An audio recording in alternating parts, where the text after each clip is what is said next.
Hello guys, welcome to my channel. If it's the first time here, this channel is mostly about anti-poaching and for now my time in anti-poaching.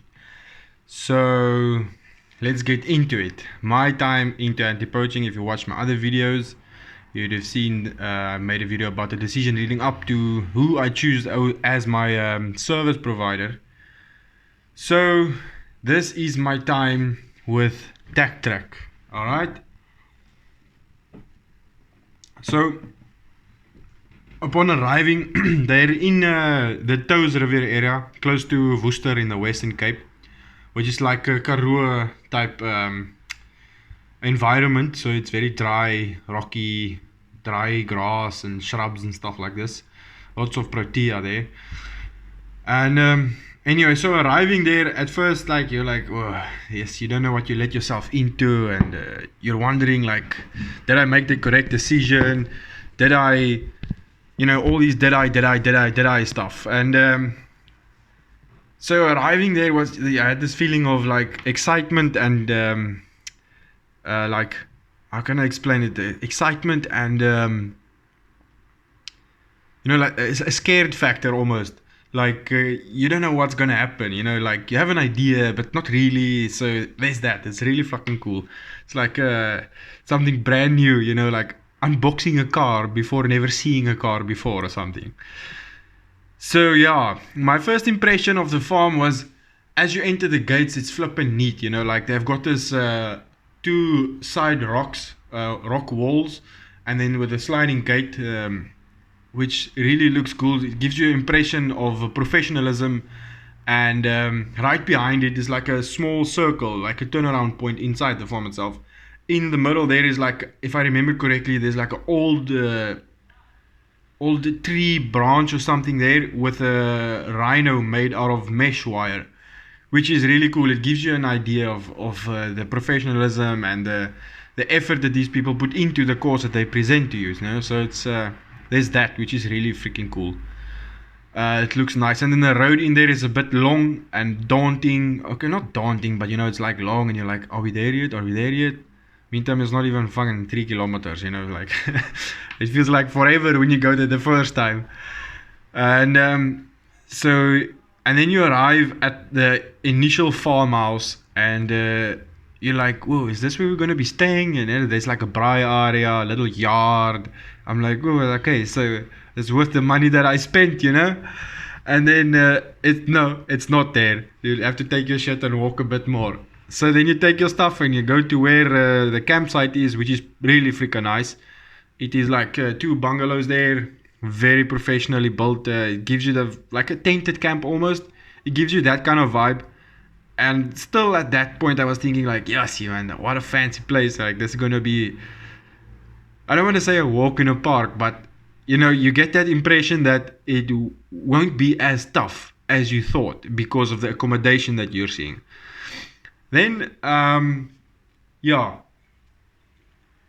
So obviously when you arrive there, it's like some people is there, some people is still coming, it's like the day, just get everyone there. So I met one of my best friends there. Maybe later on we can have a like a podcast type thing with him. Maybe I'll ask him. Anyway, right now I'll just call him R, Mr. R.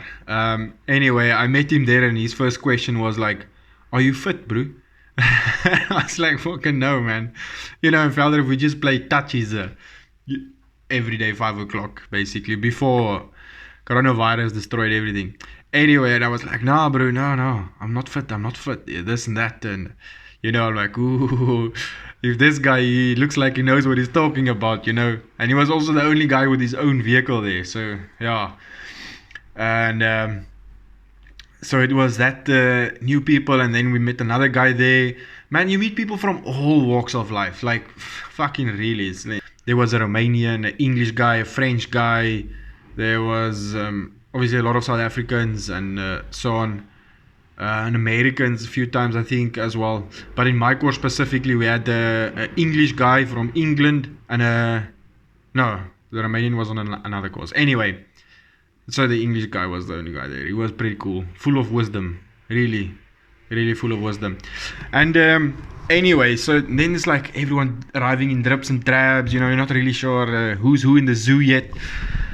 And then and then the how can I say, the instructors arrive, and they start saying, okay, you won't need this, you'll need that, you won't need this, you won't need that, make you unpack everything, which is really 100% logical. I mean, you train like you work, it's in the end of the day, it's what they will put you through is going to give you the tools to initiate your career in this field, to make sure that you can do it efficient enough and to leave space for growth, it's really important, space for growth. So they instill into you that first day is like the unknown factor, like yes, yeah, you still have the jitters, like should I be here, should I not be here. Anyway, it's one of the best decisions of your life, of that first day. You get that scaredness, like, oh, it's not mom's food tomorrow morning, wow, all of this, fuck it, man, just do it, just fucking go for it. So there's that unknown factor that they give you in that first day by just coming and taking your shit and then giving you your stuff that you'll need, and then we start in the morning. I hope they might even start that night. So yeah, there's that. And as the course progresses through the subjects that we did, I don't want to delve too much into the specific subjects. It is their course and it is their stuff, but I'll just give you what I could take away from it. The functionality of the subjects that they teach. 90% of the subjects that we went through in this 5 weeks, my first 5 weeks with them, was 100% applicable to civilian life. Like I mentioned, the adventure that goes with it all, it's fucking ridiculous, man. Like, I have never in my life seen a rhino up close and personal, and I got the opportunity there. I went with another student who was a really good guide before coming to this course, and we went up.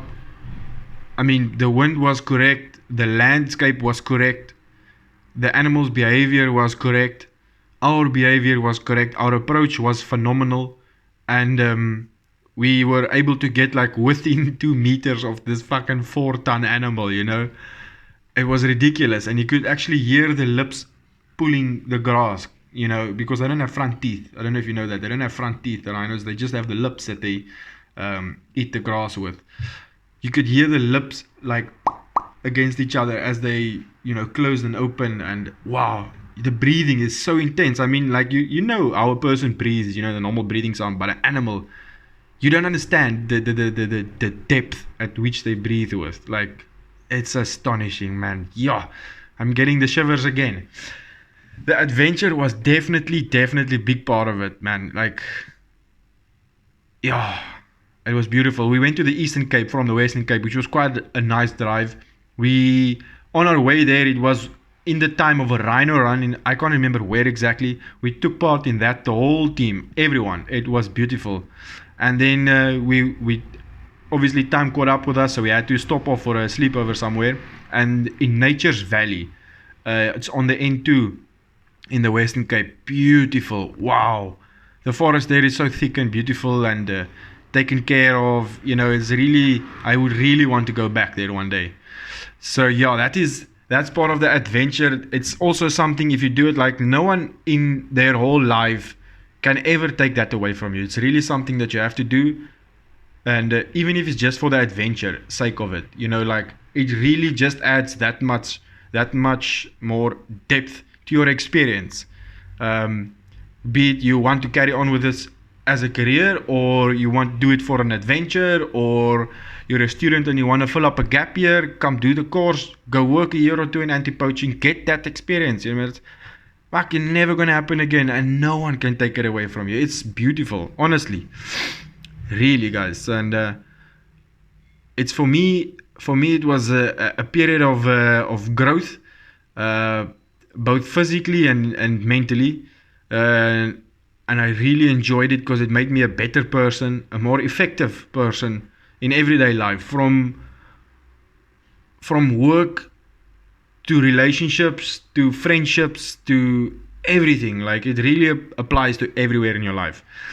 I think it's really worth it. If you want to go, don't hesitate. just fucking do it, you know. Really, it's worth it in the end of the day. And if you go for this course, the thing that you should keep in mind is you should approach it with an open mind. Like, you must be a clear book. You know, if you learned something in the past about tracking in, for example, Germany, or approaching, I don't know, Wales, write all of that off in a separate box, and what you're going to learn there is in that box. You understand what I mean? I promise you, it is worth it. Absolutely worth it. The moments spent, the relationships made, friendships made, everything is just good. And then afterwards, you can obviously use it in your life. So that's really the point I want to make here. It's like, my time in that 5 weeks with them was really, really worth it. And the best of everything, it was so worth it for me that I still go back to them and I still go say hello. And maybe if you do a training, I still join in with the trainings. Or if they're on a mission, I try and clap along whenever I can. So yeah, and that's it, guys. Thank you so much for tuning in. You know, fucking, I like it if you guys listen and comment there. It's very nice. And also, I will make a announcement soon of what I want to do with the channel and which direction I want it to take. So yeah, it won't be a long video, but it will be more indicative of what I want to do with the channel. And hopefully everyone can enjoy the ride with me. Anyway, guys, don't forget to like and subscribe there, because I'm watching you guys. Okay, let's one hand wash the other. I help me and me help you. Yeah, I think.